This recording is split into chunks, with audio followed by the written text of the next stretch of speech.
di atas itu kan bebas ya, nggak ada rintangan ya, gampang-gampang aja ya kita menggunakan remote control ini kiri dan ke kanan gitu kan ya, gampang-gampang aja gitu ya. Tapi coba kalau kita terbang rendah seperti yang ada pada gambar video saya di sini ya.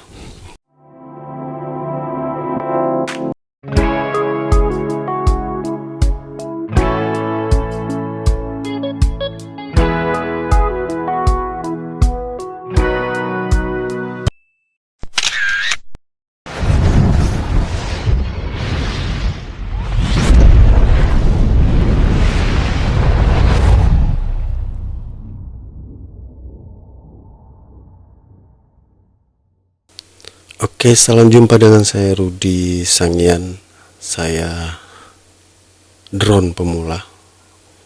Pada kesempatan video ini saya ingin menjelaskan tentang bagaimana saya sebagai pemula belajar menerbangkan drone ini ya, SG906 Pro 2, yaitu terbang rendah ya.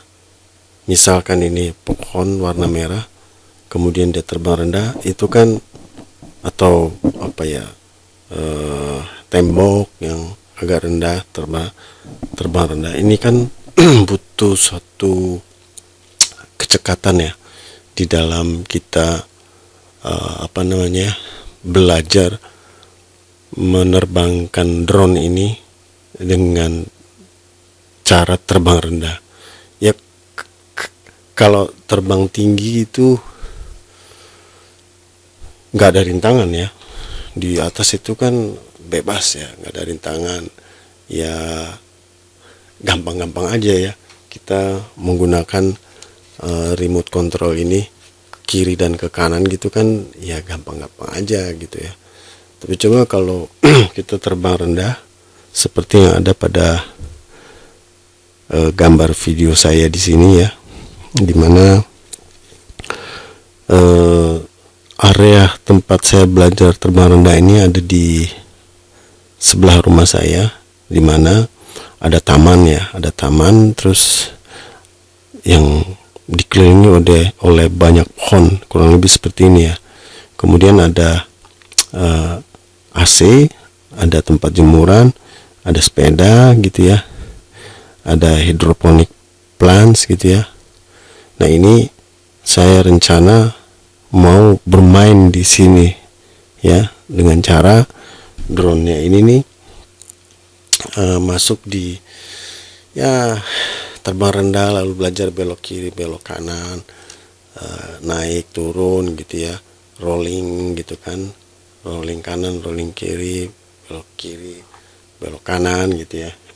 Dengan cara adalah supaya saya semakin cekatan menggunakan remote control ini ya.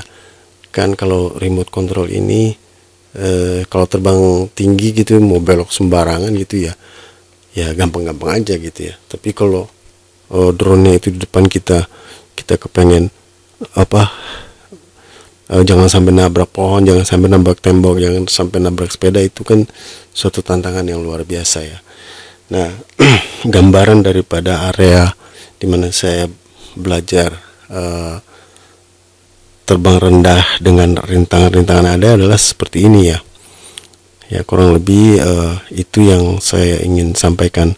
Nah, drone saya posisinya ada di sebelah sini gitu ya, di depan saya gitu ya. Ceritanya drone ini dari depan gitu ya, dari depan itu masuk sampai ke belakang gitu ya. Nah, ini daerah belakang rumah saya di sini. Kalau kita lihat di sini nih ya, masuk pelan-pelan. Nah, ini daerah belakang rumah saya. Nah, ini temboknya ini kurang lebih ya ada ya, cukup luas sebenarnya, teman, kurang lebih ini 1,5 meter ya, 1,5 meter dari tembok kiri. Nah, drone-nya itu jangan sampai ketika dia ke kiri gitu ya atau ke kanan nabrak tembok di sebelah kiri dan sebelah kanan ini gitu ya. Itu yang saya belajar. Nah, habis itu setelah dia sampai ke area di bagian belakang rumah saya ini gitu ya, nah kurang lebih gini. Nah, saya ingin drone-nya itu balik lagi masuk ke area yang tadi gitu ya. Dengan demikian, kalau saya berlatih demikian, maka saya akan mahir menggunakan remote control ini ya. Nah, remote control ini yang sebelah kiri ini, kalau ke atas ini throttle up, ke bawah throttle down. Kalau ke kiri ini yaw left, yang kanan yaw right ya. Yaw kanan, yaw kiri. Kemudian ini ini bukan yaw ya. Kemudian ini bisa pitch up ya kan, pitch up, pitch down. Kemudian roll left, roll ke kiri. Ini roll right, roll ke kanan. Nah, ini dengan adanya medan yang seperti yang telah saya sebutkan tadi di sini ya. Kalau Anda lihat di sini ya, nah medan yang seperti ini itu kan challenging ya, menantang sekali, sehingga kita mencoba ke kiri dan ke kanan gitu ya. Nah, banyak orang di video YouTuber gitu atau YouTube, mereka tanding-tandingan drone ini bisa jauh gitu ya, bisa tinggi sekali, bisa jarak sampai 1200, 1100, 1300, bahkan yang saya pernah lihat ada yang 4000 ya. Dia coba apakah itu betul atau tidak ya, dengan cara memodifikasi antena-antena yang ada di drone ini gitu ya.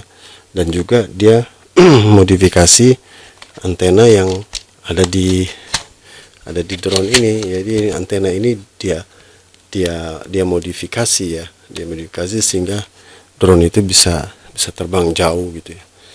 Ya sah-sah aja gitu ya. Cuman setelah itu apa gitu kan, kalau main drone udah terbang jauh, terus apa lagi gitu kan kita kan jadi kayak apalagi kan tantangan yang hebat-hebatan ya. Kalau kita masih pemula mencoba hebat-hebatan itu, bisa jadi drone-nya nggak balik, lalu kita hanya punya remote control ini. Nah, banyak orang di Facebook grup gitu ya, di WhatsApp grup, jual remote-nya gitu. Tapi harus dipahami bahwa remote ini dengan drone ini itu sudah disetting frekuensinya gitu ya. Terus kalau kita mau rubah gitu ya, mau rubah remote ini karena dengan drone yang lain, karena drone yang kita punya sudah hilang, barangkali remote ini saya belum pernah tahu, tapi secara teknis harus dirubah juga ya. Itu logikanya seperti ini.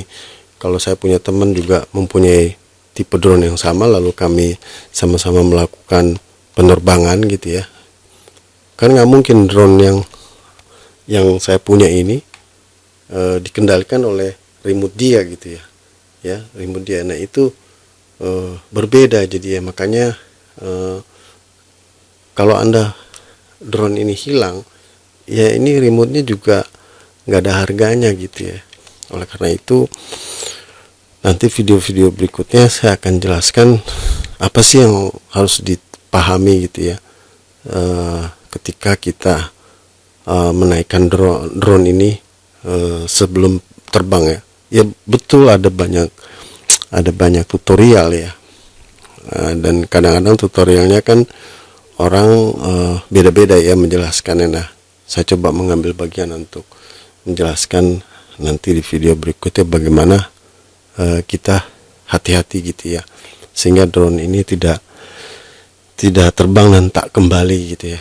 Sehingga kita buat satu video terakhir gitu ya, last flight dengan drone saya gitu ya.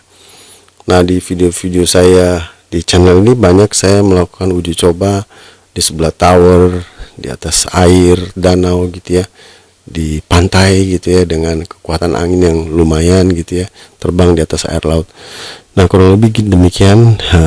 Jangan kemana-mana, silakan menyaksikan video saya sampai habis. Kalau ada berbagai pertanyaan bisa ditaruh di deskripsi, dan jangan lupa bisa mendukung saya melakukan subscribe dan like atas video ini. Terima kasih.